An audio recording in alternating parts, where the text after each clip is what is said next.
Bonjour à tous et à toutes, ici Nicolas de Montréal. Nous sommes lundi le 30 octobre 2017. Il est près de 5 heures. Ça a été une journée assez intense aujourd'hui. On pourrait dire que ça l'a parti sur les capes de roue, comme on dit au Québec. Et depuis ce matin, j'ai commencé à 9 heures et j'ai pas arrêté de la journée. J'ai eu beaucoup de choses à faire. Mais je pense que le reste de la semaine va être moins intense, là. C'est juste qu'il y avait une accumulation parce que c'est le lundi. Mais tout de même, j'ai grand plaisir à travailler. Je peux mettre ma musique et je peux prendre des breaks. Je peux me lever. J'ai même eu le temps de faire un premier test de fromage sans lait, de fromage avec des graines de tournesol que j'ai fait précédemment tremper et germer depuis 2 jours. Donc là, c'était le bon moment et je me suis fait ça ce matin. J'en ai fait un pour vraiment le test. Donc le test, c'est simplement des graines de tournesol avec du sel, un peu de citron et tu mets ça dans un plat et tu laisses fermenter pendant, je sais pas, 8 heures, 10 heures. On va voir. Et là, à partir de là, il devrait y avoir une saveur qui va s'ajouter.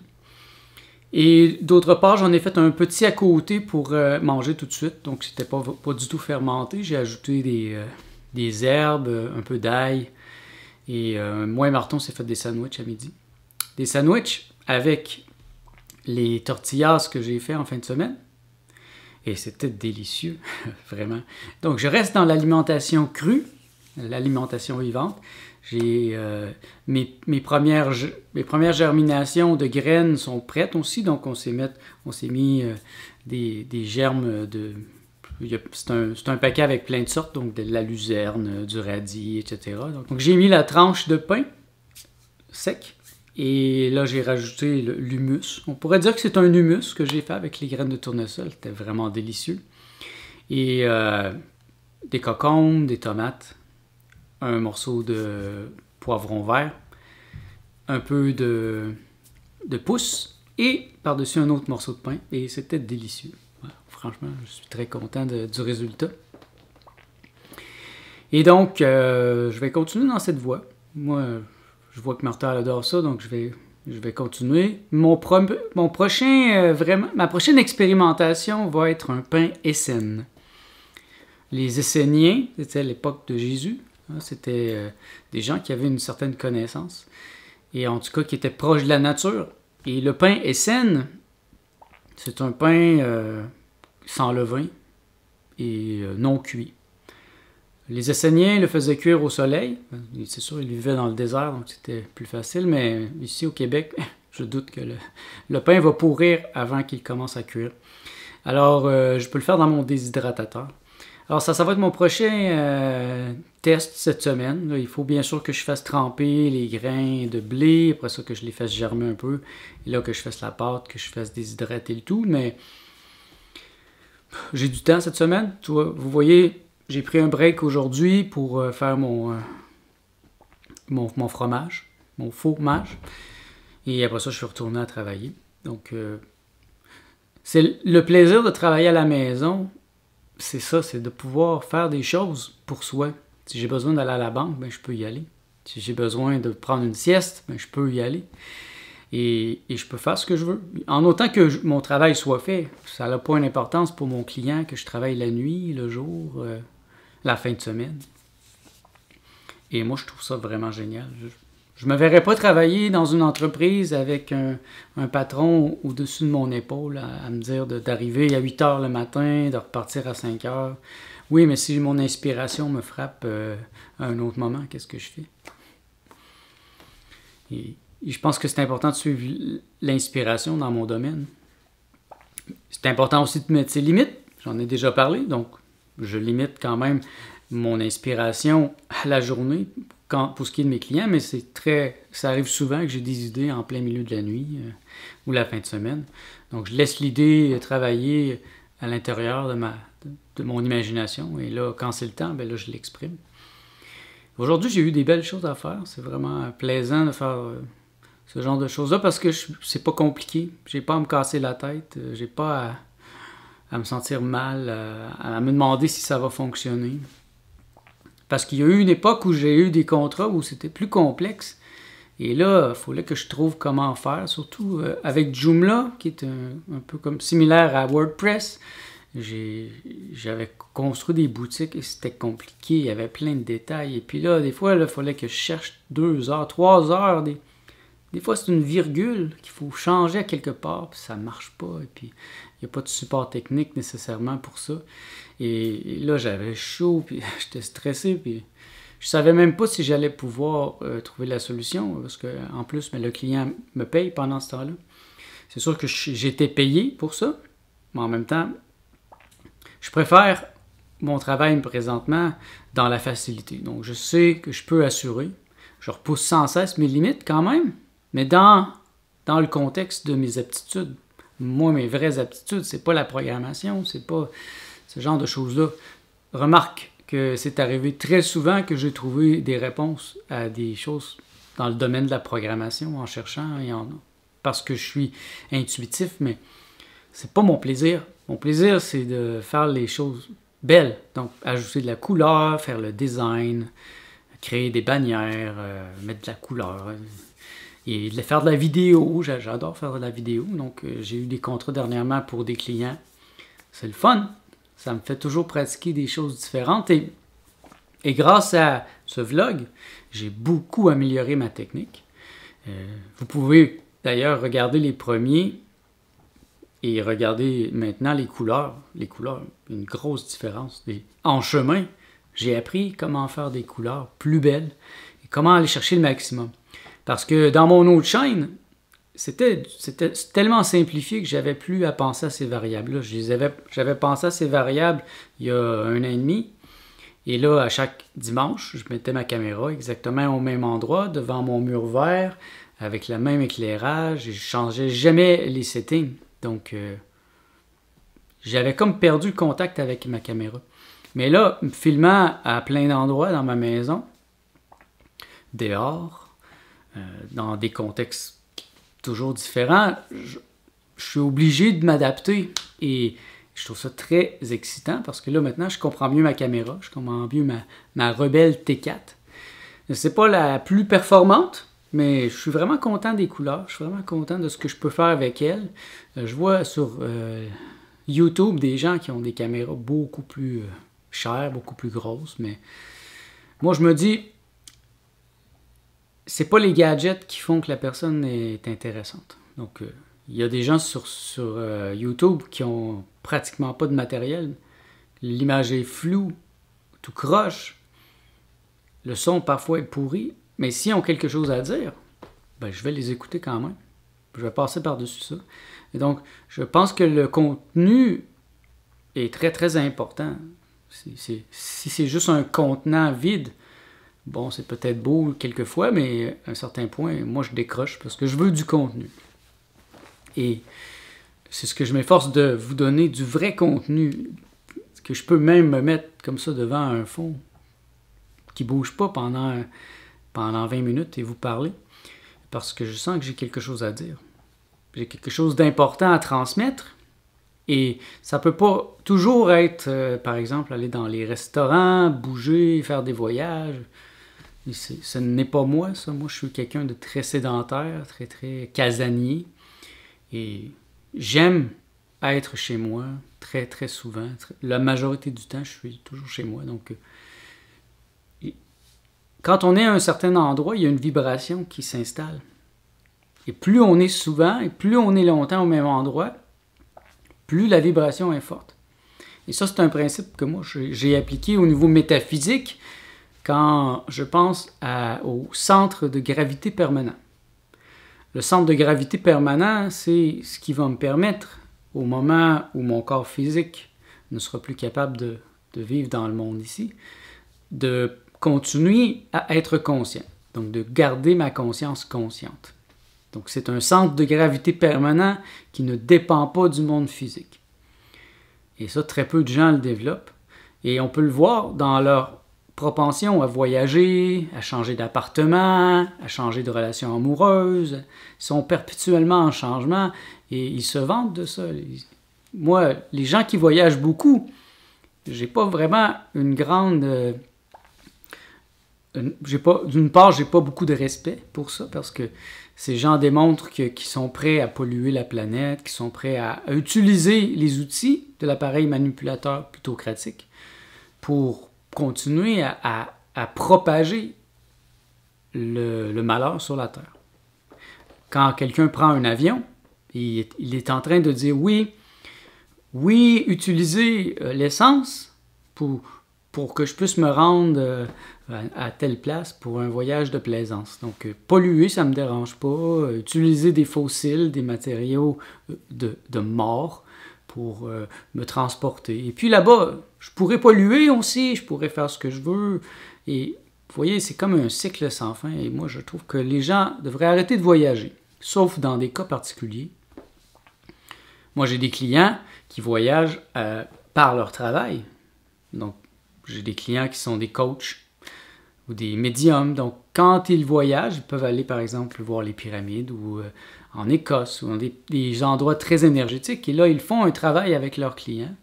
Ils sont payés en plus. Donc, dans ce sens-là, c'est déjà beaucoup mieux que quelqu'un qui va simplement polluer juste pour le plaisir parce qu'il n'est pas capable de rester chez lui à regarder ses murs blancs.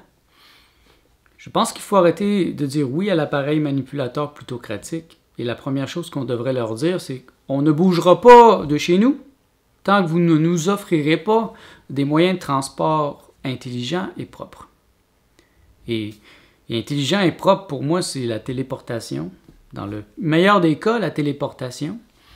Ou sinon, il y a des réseaux partout en dessous de la Terre, à l'intérieur de la Terre, qui nous permettraient de voyager à une vitesse phénoménale.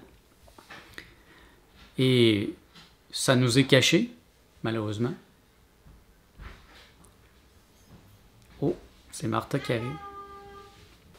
C'est la fête à Martha aujourd'hui. Donc, tantôt, on va aller chez Copper Branch pour fêter ça. C'est son restaurant préféré. Et on va aller au gym avant.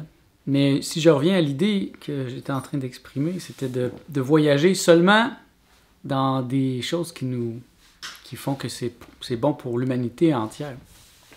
Donc moi, c'est une raison pourquoi je n'aime pas voyager et je respecte pas les gens qui voyagent comme ça, sans conscience et sans raison valable. Et je pense que si 90% des êtres humains arrêtaient de voyager, ils se fixaient à l'endroit où ils sont, il y a beaucoup de problèmes qui arrêteraient sur la Terre. Et ce centre de gravité permanent dont je parle est très fondamental. C'est un concept qui doit être développé avant la mort. Si on meurt avant d'avoir un centre de gravité permanent, c'est évident qu'on n'est pas maître de la situation et puis on ne risque pas de choisir l'endroit ou l'état dans lequel on va se trouver par la suite. On va être propulsé dans... Ça se peut qu'on revienne au monde tout de suite. Je ne sais pas si vous avez déjà remarqué, c'est étrange que quand on meurt, il est dit qu'on passe dans un tunnel et là qu'on voit une lumière. Et c'est étrange aussi que quand on vient au monde, on passe dans un tunnel, dans la mer, et là on voit la lumière. Donc, se pourrait-il que dans la majorité des cas, ça soit simplement une boucle sans fin. Donc la personne meurt, elle passe dans un tunnel, elle voit la lumière et hop, elle est revenue au point de départ. C'est un phénomène dont j'ai déjà parlé dans une autre vidéo que Robert Anton Wilson a expliqué dans un de ses livres qui s'appelle Cosmic Trigger. Et que le monde est comme un miroir truqué, que on peut avoir l'impression d'être arrivé à destination, on ouvre une porte et on entre et on ferme la porte et on est revenu au point de départ. Un peu comme dans La Matrice, dans le 3e film, je crois, où Neo est pris dans un métro. Et donc, quand il passe dans le trou, il revient de l'autre côté. Et sans ça, il est pris dans un loop. Et je crois que le monde terrestre est un loop infini. Et c'est ce que les hindous appellent le samsara, le cycle des réincarnations. L'éternel retour. Et donc, pour en finir avec cet éternel retour, eh bien, il faut se développer un centre de gravité permanent. Et ça doit être exprimé dans la vie aussi de tous les jours, c'est-à-dire être solide comme un arbre. L'arbre ne va pas bouger. L'arbre, quand la graine de l'arbre touche le sol et qu'elle commence à fleurir et qu'elle grandit, bien, il ne va jamais bouger. L'arbre prend le maximum de ce qui est autour de lui et je pense qu'il faut apprendre à faire ça. Apprendre à aller chercher le maximum de la communauté autour de chez nous, de vivre en communauté, en tribu, et d'arrêter de bouger sans cesse. Parce qu'à chaque fois que quelqu'un bouge, qui change de pays, change de maison, mais c'est comme s'il arrachait ses racines. Et si vous faites du jardinage, vous voyez bien que quand on arrache un arbre ou on arrache une fleur, la fleur a beaucoup de difficultés. Parfois, elle va mourir. Parfois, elle va être amputée. Ça va lui prendre plusieurs jours avant de revenir à la vie. Et c'est un peu ça, les racines. Nous avons des racines physiques, spirituelles, cosmiques, intellectuelles, affectives, à tous les niveaux. Et ça, c'est important de prendre ça en compte. Donc, c'est ma réflexion en est venue sur ça là, aujourd'hui. Parce que je vois le monde tourner, moi, comme une toupie. Et les gens ne me semblent pas être capables d'arrêter. Et moi, étant tellement sédentaire, étant comme le Bouddha, d'une certaine manière. Le Bouddha, qu'est-ce qu'il a fait? Quand il est sorti de chez son père, et là, il était traumatisé de voir la souffrance, et là, il a beaucoup réfléchi. Et là, il s'est assis sous un arbre, et il a médité jusqu'à temps qu'il atteigne l'illumination. Et Bouddha n'est pas allé très loin, là. Mais après son éveil, je crois qu'il est allé dans la forêt. Il était à peine dans la ville à côté de chez son père, et c'était la même chose pour le Christ, le Bouddha, Jésus. Jésus n'est pas allé très loin, il est allé dans une autre ville. Et comme moi, je suis né à Québec, je suis venu à Montréal, mais c'est le plus loin que je vais aller. Un jour, je voyagerai peut-être, mais ça sera dans le cadre de mon œuvre. Et mon œuvre va peut-être m'amener à voyager. Mais jusqu'à maintenant, je suis très fier de dire que je n'ai jamais eu d'auto. Donc, mon impact au niveau de l'appareil manipulateur plutocratique est presque nul. Je n'ai jamais emprunté d'argent à la banque. Je n'ai jamais eu de dette. Je n'ai pas d'assurance. Je ne vote pas. Je fais le minimum pour ne pas me faire taper dessus par le système. Parce que, par exemple, si je ne paye pas mes impôts, ben, je vais me faire taper dessus. Donc, pour l'instant, je les paye. Mais j'ai été très longtemps sans payer d'impôts parce que je ne faisais pas d'argent. Je n'avais pas d'argent, donc je ne pouvais pas payer d'impôts. Là, j'en fais un petit peu plus, donc je paye un peu d'impôts. Mais je rêve d'un moment où tous les citoyens vont arrêter de payer leurs impôts d'un seul coup. Et ça s'est passé dans certains pays où ils ont mis les banquiers en prison. C'est criminel qui nous utilisent à des fins mercantiles, qui nous pressent comme des citrons. Et il faut apprendre à dire non merci à l'appareil manipulateur plutocratique. Plutos veut dire richesse et cratie veut dire pouvoir, donc comme démocratie. La démocratie, c'est le pouvoir du peuple, alors que la plutocratie, c'est le pouvoir de l'argent. Et là, on est dans une plutocratie présentement, et quand vous voyagez et que vous dites oui, encule-moi, système, je vais payer en plus pour ça, bien vous rendez le système plus fort. Donc si vous arrêtez, si vous dites non merci, et vous réduisez au minimum vos déplacements, votre implication dans le système, il va y avoir des gros changements. Si on est des millions à faire ça d'un coup, il peut y avoir des changements incroyables sur cette planète. Et je ne peux pas faire que les autres le fassent, mais moi, je peux le faire moi-même et je me suis toujours appliqué à le faire dans ma vie. Et ça, c'est quelque chose de très important pour moi. Jamais je ne vais voter dans ma vie. Quand je reçois des choses à propos de voter dans ma boîte à mal, je mets ça direct dans la poubelle. Je n'ai aucun respect pour les politiciens. Ce sont des criminels. Ce sont des filous et ils font partie d'une mafia dangereuse.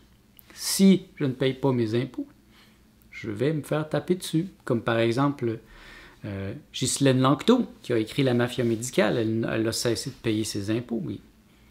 Ils ont trouvé un petit détail pour l'envoyer en prison, parce que techniquement, c'est illégal les impôts. C'est illégal les taxes. Et elle a raison de le faire. Sauf que c'est comme dire non à la mafia.